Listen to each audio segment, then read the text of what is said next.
Alhamdulillahi Rabbil Alamin Wal'aqibatu lilmuttaqin Wala udwana illa ala zalimin Ashhadu an la ilaha illallah Wa ashhadu anna Muhammadan abduhu wa rasuluh Rabbi syrah li sadri wa yassir li amri Wahlul uqdatan min lisani yafqahu qawli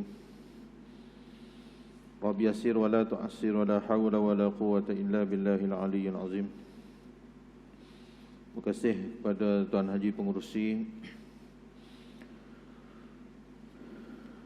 Datuk sidang jemaah yang dirahmati Allah. Syukur kehadirat Allah Ta'ala. Marilah sama-sama kita merafakkan syukur kita.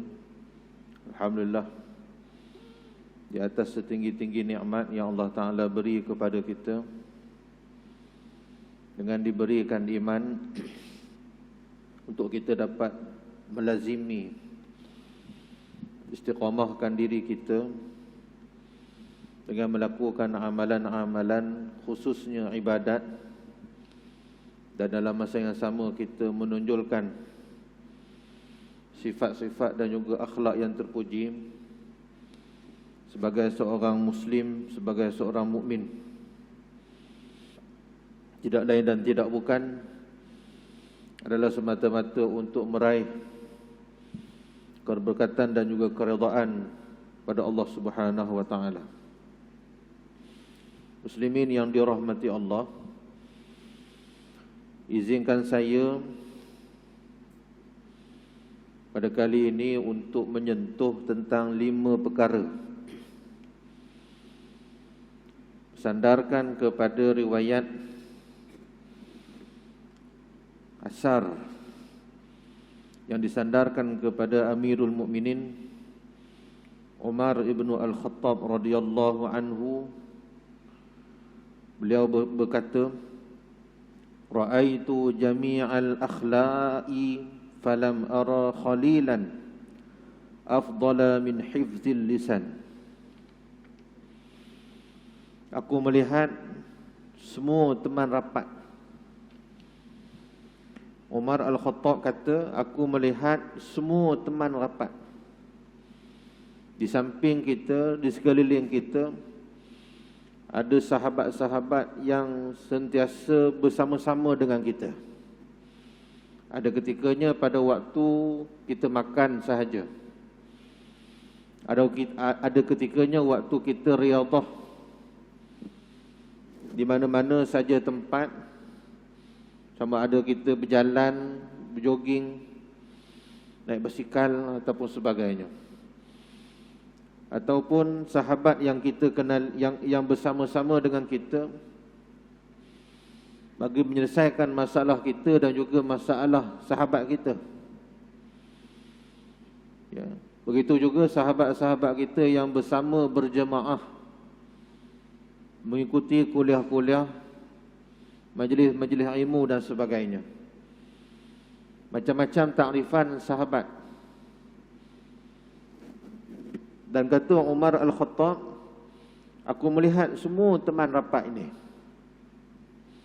maka aku tidak melihat falam ara khalilan afdala min hifzil lisan. Tetapi aku tidak melihat teman karib yang lebih utama daripada menjaga ucapan, daripada menjaga lisan. Bila mana kita amati kata-kata Umar Al-Khattab ini, bahawa sahabat-sahabat ini bersama-sama dengan mereka ini adalah ucapan-ucapan. Sama ada mereka membenarkan perkataan kita, membenarkan tindakan kita, menyokong apa yang kita buat, memuji keistimewaan yang kita ada. Tapi kata Umar Al-Khattab, dia melihat semua teman rapat, tetapi ia tidak melihat teman rapat yang lebih utama selain daripada menjaga lisan. Maknanya apa di sini tuan-tuan? Menjaga lisan ini ataupun yang kita sebut sebagai lidah ini tuan-tuan, merupakan keutamaan yang menjadi kepentingan kepada kita orang-orang Islam. Kerana dengan lisanlah diri kita ini akan menjadi lebih kuat dengan sokongan-sokongan yang diberikan oleh sahabat-sahabat kita. Bahkan itu lebih utama daripada kita memiliki ramai sahabat ataupun rakan karib. Kerana lisan inilah yang akan mendukung, yang akan melazimi kita dalam melakukan satu-satu ibadat ataupun pekerjaan, amal-amal kebaikan kita di atas muka bumi ini. Maka sangat mustahak, tuan yang dirahmati Allah Ta'ala, untuk kita memiliki lisan yang keluar daripada mulut sahabat-sahabat kita itu, lisan yang benar-benar dijaga, dipelihara daripada maksiat, daripada menggalakkan kita melakukan perkara-perkara maksiat di sisi Allah Subhanahu wa Ta'ala. Maksud ucapan Umar Al-Khattab itu, teman rapat yang paling utama adalah menjaga lisan. Itu yang sepatutnya kita cari. Itu yang sepatutnya kita tuntut daripada kita mencari ramai sahabat di atas muka bumi ini. Adalah sangat jauh bezanya antara orang yang diam kerana menjaga ucapan bohong dan mengumpat dengan orang yang diam agar diberi penghormatan oleh penguasa. Tuan yang dirahmati Allah Ta'ala, itu perkara yang pertama yang perlu ada pada diri kita. Boleh kita cari teman, boleh kita cari sahabat karib untuk membantu, untuk mendukung apa-apa sahaja. Seperti mana kata hukama, ar-rafiq qabla at-tariq. Rakan yang baik, teman yang baik sebelum kita bermusafir. Untuk kita lihat PL sama ada baik ataupun buruk seseorang manusia itu, kita bawalah dia pergi berjalan, bawalah dia pergi bermusafir. Kita akan lihat siapakah dirinya yang sebenar. Adakah dia nak membantu kita, ataupun ia semata-mata inginkan apa-apa kepentingan pada diri kita. Tuan yang dirahmati Allah, itu perkara yang pertama yang dipesan oleh Umar ibn Al-Khattab. Yang kedua, wa ra'aitu jami'al libasi falam ara libasan afdala minal wara'i. Aku melihat semua pakaian. Kita tengok Umar, dia kata aku melihat semua pakaian. Pakaian yang datang daripada orang miskin dilihat dengan bertumpuk, ya, dengan compang-campingnya, dengan berbau hamisnya dan sebagainya. Dan aku melihat kebiasaan orang-orang manusia-manusia yang memakai apa sahaja pakaian. Apa guna pakaian? Untuk menutup apa yang ada pada diri kita. Ada perkara-perkara yang tidak elok. Seumpama kita sakit, bekas kesan kita sakit dan sebagainya. Itu semua perkara-perkara yang aib, ya, yang menyebabkan seseorang itu dipandang tidak elok dalam masyarakat. Maka pakaianlah yang akan menutup segala keaiban, segala kekurangan yang ada pada jasad seseorang manusia itu. Itu fungsi. Allah Ta'ala sebut di dalam Al-Quran, wa libasut taqwa dzalika khair. Pakaian taqwa adalah pakaian yang terbaik. Kalau kita tengok seumpamanya dalam surah Al-A'raf, Allah Ta'ala sebut, wa tazawwadu fa inna khairaz zadi taqwa. Wa tazawwadu fa inna khairaz zadi taqwa. Wa libasut taqwa dzalika khair. Pakaian takwa ini merupakan pakaian yang terbaik. Apa makna takwa? Taat kepada perintah Allah. Lagi apa makna takwa? Menjauhkan apa yang Allah Ta'ala larang. Ittaqullah, dalam khutbah, khatib selalu berpesan. Menjadi satu rukun daripada rukun khutbah adalah memesan takwa kepada jemaah. Jadi takwa ini taat pada perintah Allah. Takwa lagi apa? Taat, takwa, jauhi apa yang Allah Ta'ala larang. Maka kata Umar Al-Khattab, maka aku tidak melihat pakaian yang lebih utama daripada warak. Pakaian yang lebih utama daripada warak. Apa kata Ibrahim bin Adham tentang warak ini? Warak meninggalkan setiap perkara syubhah. Itu makna warak. Warak maknanya kita meninggalkan perkara syubhah. Perkara syubhah itu apa? Kita tak tahu halal haramnya. Itu maknanya syubhah. Al-halalu bayyinun wal haramu bayyinun. Yang halal itu jelas, yang haram itu pun jelas. Minum air, ya, minum air daripada penapis kuku, minum air daripada penapis kowe. Hukumnya apa? Hukumnya halal kita minum. Minum air paip, halal kita minum, kita punya, kita yang bayar bilnya. Kita pergi kedai, kita order fresh orange satu, halal tak kita minum? Halal minumnya. Sebab duit tu duit daripada kita. Fresh orange tu dibuat daripada buah orange. Dicampurnya gula, dicampurnya air, dibuh garam sikit. Kita minum, halal. Sebab tak ada dalil yang kata haram. Dalam kullu syai'in ibahah, setiap sesuatu itu adalah halal, melainkan ada dalil yang kata haram. Wal haramu bayyinun. Yang haram itu jelas. Arak haram, dadah haram. Sebab kita tahu datang mudarat. Setiap yang mendatangkan mudarat, hukumnya haram. Wa bainahuma umurun mustabihan. Di antara kedua halal dengan haram itu ada perkara-perkara syubhat. Siapa yang melazimi melakukan perkara syubhat, yang buat perkara syubhat, akan jatuh dia kepada lembah yang haram. Wal'iyazubillah. Jadi warak meninggalkan perkara-perkara yang syubhah. Apa antaranya? Antaranya kita datang masjid, kita basuh kereta dekat masjid.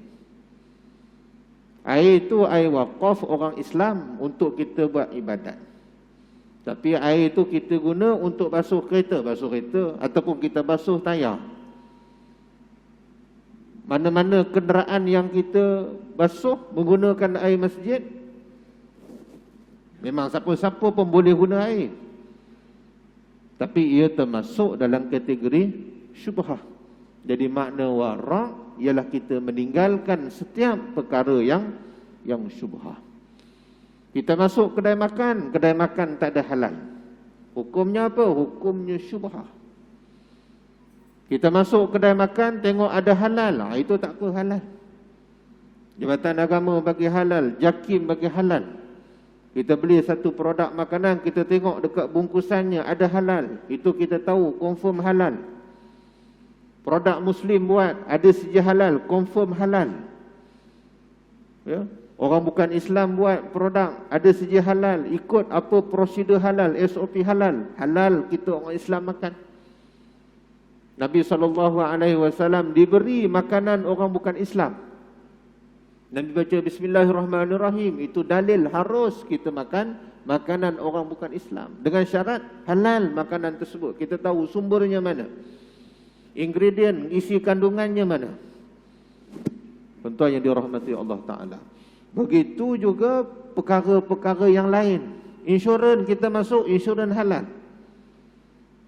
Takaful, apa saja takaful, halal hukumnya. Ya.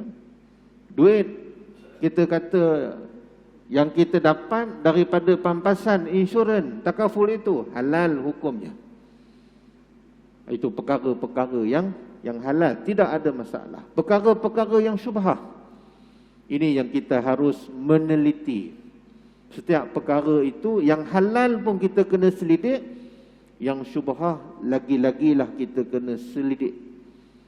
Kerana untuk jadikan kita ini seorang manusia Muslim yang wara', mestilah kita jauhkan, kita tinggalkan perkara-perkara yang syubhah yang ada di sekeliling kita, tuan-tuan. Banyak lagi. Hak-hak kita dengan jiran, ada tak kita buat perkara-perkara syubhah? Kita renovate rumah kita, tuan-tuan, umpama. Ada tak kita menyakitkan hati jiran? Ada tak hak-hak jiran pada rumahnya dihalang oleh kita? Udara nak masuk terganggu dengan sebab renovate yang kita buat.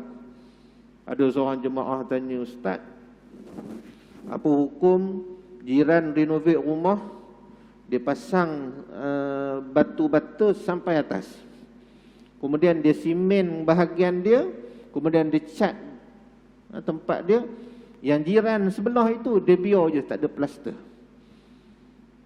Ini satu bab lagi, tuan-tuan. Kita yang punya hal, kita yang renovate rumah kita, dengan sebab kita renovate rumah kita, rumahnya nampak tak cantik. Hukumnya, kita tengok balik macam mana.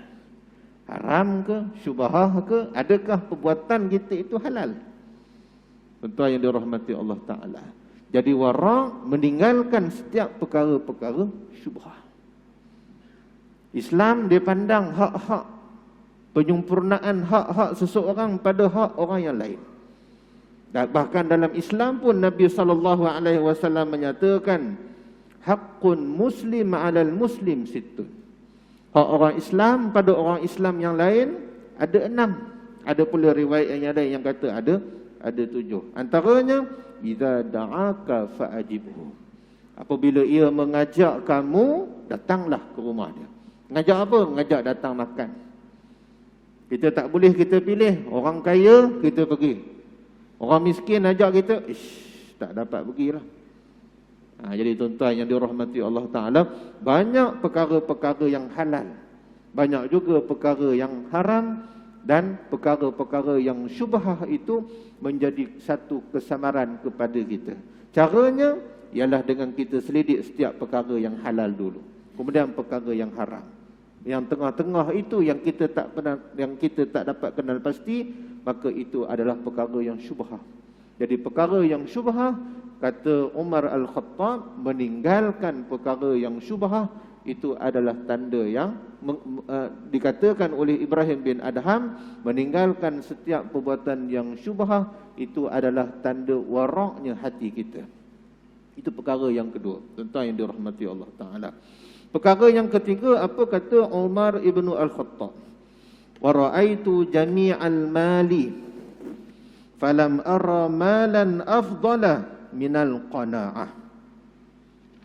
Aku melihat, kata Umar, aku tidak melihat harta benda yang lebih utama daripada qana'ah. Qana'ah ni maknanya apa? Qana'ah ni kita rasa mencukupi, kita rasa cukup. Apa yang kita ada, kita rasa cukup. Ya. Abu Hurairah meriwayatkan daripada hadis Nabi SAW, kun wara'an takun a'badan nas. Jadilah kamu diri yang wara', nescaya kamu menjadi orang yang paling tinggi ibadahnya. Kena jadi wara'. Bukan makna wara' tu kita tunduk, jalan tunduk, pijak semut pun tak mati, jalan tu tak bunyi langsung, wara' je, tak perhati, tengok dekat tempat kita nak jalan je. Itu bukan makna wara'. Tuan-tuan yang dirahmati Allah Ta'ala, kekayaan yang paling utama adalah qana'ah, rasa mencukupi. Kekayaan yang paling utama adalah qana'ah. Qana'ah adalah tidak melihat perkara yang tidak ada.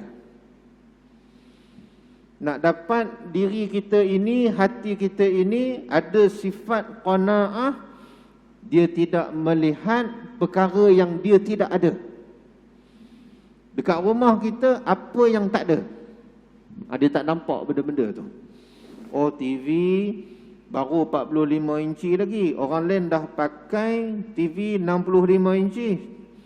70 inci. Jadi yang 65 inci tu tak ada. Jadi bila sebut qanaah, dia tak nampak TV 70 inci tu. Dia nampak 45 cukup lah. Itu namanya qanaah. Tuan-tuan yang dirahmati Allah Ta'ala. Yang qanaah juga tidak merasa tamak dengan apa-apa yang tidak ada. Aku kena beli TV ni.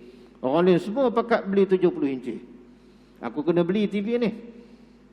Bila ada sifat itu, maknanya dia tamak pada perkara-perkara yang ia tidak ada. Tak ada qanaah pada dirinya. Dan merasa cukup atau puas hati dengan perkara yang ada. Cukuplah TV 40 inci. Cukuplah TV 45 inci. Cukuplah rumah kita macam ni. Cukuplah kereta kita macam ni. Cukuplah apa yang kita ada. Bila ada sahaja sifat itu pada diri kita, tuan-tuan, maknanya dalam diri kita ini sudah ada sifat qanaah, cukup apa yang ada. Seperti mana dijelaskan oleh baginda Nabi SAW. Jadilah kamu orang yang wara', nescaya kamu menjadi orang yang paling tinggi ibadah kamu. Kita nak tinggi ibadah kita ni, tuan-tuan. Was-sabiqunal awwalun. As-sabiqunal awwalun ini dia akan dapat tingkatan syurga yang tertinggi. Ashabul yamin syurga biasa-biasa. Tapi as-sabiqunal awwalun tingkatan yang tertinggi, tuan-tuan yang dirahmati Allah Ta'ala. Ini yang kita sebut sebagai qanaah. Umar Al-Khattab, ra'aitu jami'al mali, aku nampak banyak harta. Macam-macam Umar nampak. Pada zaman Umar lah berlakunya perluasan wilayah Islam sampai kepada Rom dan juga Parsi. Bahkan Baitul Maqdis dibebaskan menjadi milik orang Islam semula. Maknanya kaya raya pada zaman Sayyidina Umar ibn Al-Khattab. Dia nampak macam-macam harta. Tetapi kata Umar, aku tidak nampak harta yang paling utama selain daripada qanaah. Selain daripada kita rasa mencukupi. Kalau kita tamak pada perkara yang kita tidak ada, apa yang tak ada dalam rumah kita, yang itu yang kita cari, yang itu yang kita rebutkan, yang itu yang kita bersungguh-sungguh usaha untuk dapatkan, maknanya tidak ada nilai qanaah, rasa cukup pada diri kita. Kata Nabi SAW, jadilah kita ini seorang yang qanaah, nescaya akan ditinggikan dalam ibadat kita. Kita tak fikir hal-hal keduniaan, kita hanya fikir hal-hal akhirat, maka sudah semestinya automatiknya kita, tuan-tuan yang dirahmati Allah Ta'ala, kita akan melazimi, membanyakkan, mengutip setiap amalan, setiap perkara untuk kita jadikan sebagai ibadat. Inna salati wa nusuki wa mahyaya wa mamati.